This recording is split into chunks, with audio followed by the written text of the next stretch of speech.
Dober dan. Dovolite mi, da vam tudi jaz na začetku zaželim srečno leto 2021, predvsem zdravo, in prepričana sem, da bo to leto, ki bo polno optimizma in neke nove vere v življenje in želje, da se čim prej vrnemo v življenje, ki smo ga nekje poznali in ki nam bo predvsem omogočalo, da bomo v stiku s tistimi, ki jih imamo radi.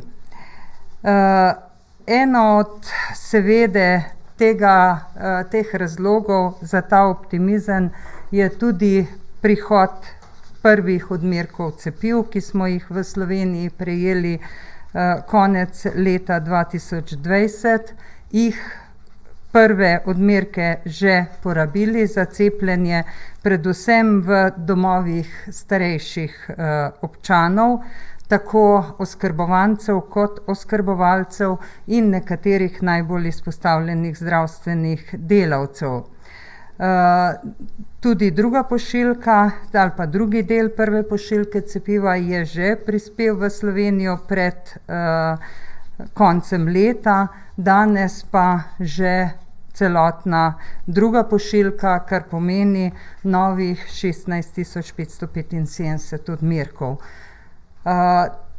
Poleg teh, ki smo jih porabili za domove starejših občanov, je to cepivo namenjeno predvsem zdravstvenim delavcem, sodelavcem, drugim zaposlenim v zdravstvu. V času teh novoletnih praznikov smo iz Ministrstva za zdravje in predstavniki vlade, predstavniki Ministrstva za zdravje, predstavniki Nacionalnega inštituta za javno zdravje obiskali nekatere bolnišnice v Sloveniji in na tem mestu bi se res rada zahvalila za vso požrtvovalnost, ne samo vsem zaposlenim v bolnišnicah, ampak vsem zdravstvenim delavcem in sodelavcem, ki so v preteklem obdobju, pravzaprav v celem letu 2020, naredili vse, da so oboleli za COVID-19, pa tudi drugi dobili primerno zdravstveno oskrbo. Predvsem zdravstveni delavci in sodelavci so z velikim pričakovanjem sprejeli cepivo proti COVID-19, saj se zavedajo, da jim bo to omogočalo bolj primeren način obravnav v bolnišnicah, pa tudi v zdravstvenih domovih in pri drugih izvajalcih. Kot že rečeno, bo v tem tednu se bo cepljenje nadaljevalo in pravzaprav bo na razpolago za vse zdravstvene delavce in sodelavce. Kar pomeni, da že naslednja pošiljka v prihodnjem tednu bo potem namenjena starejšim osebam v splošni populaciji, se pravi tisti, ki niso nastanjeni v domovih, v institucijah, v domovih starejših občanov, ali pa tistim, ki imajo kronične bolezni, ki imajo večji rizik za težji potek bolezni. Kot je bilo že velikokrat omenjeno, najprej smo pozvali tako zdravstvene domove kot koncesionarje, tiste, se pravi izbrane osebne zdravnike, ki skrbijo za to populacijo, da pridobijo informacijo o interesu za cepljenje oziroma da zberejo podatke o zahtevah oziroma pričakovanjih za cepljenje te skupine prebivalcev. In menimo, da kot sem rekla, v naslednjem tednu bo cepljenje za to najbolj ogroženo skupino prebivalcev že na razpolago. Nekaj besed še o tem tako imenovanem hitrem testiranju, kot je bilo velikokrat že povedano. Več ukrepov vsaj deloma pripomore k obvladovanju te epidemije, ki pri nas nekako se noče spustiti, nekako število obolelih ali pa število na novo prepoznanih pozitivnih prebivalcev kar vztraja na neki višini že kar nekaj časa. Eden od takih ukrepov, ki lahko pripomore k zmanjševanju, je tudi to hitro testiranje s hitrimi antigenskimi testi. Veliko je bilo zanimanja za to testiranje pred novim letom, še pred božičnimi prazniki.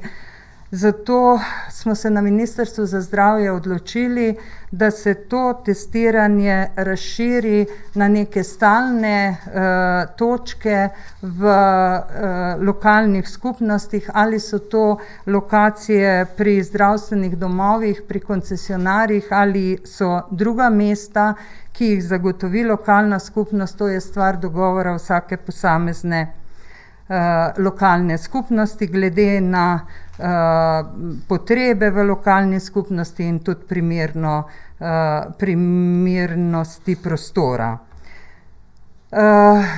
Se nam zdi zelo pomembno poudariti, da seveda pozitivni testi, ko ga dobimo, je verjetnost, da je ta test pozitiven, zelo velika oziroma skoraj gotova, medtem ko pri negativnem testu moramo biti pozorni, da se zavedamo, da prvič pomeni to rezultat takrat, ko je test odvzet.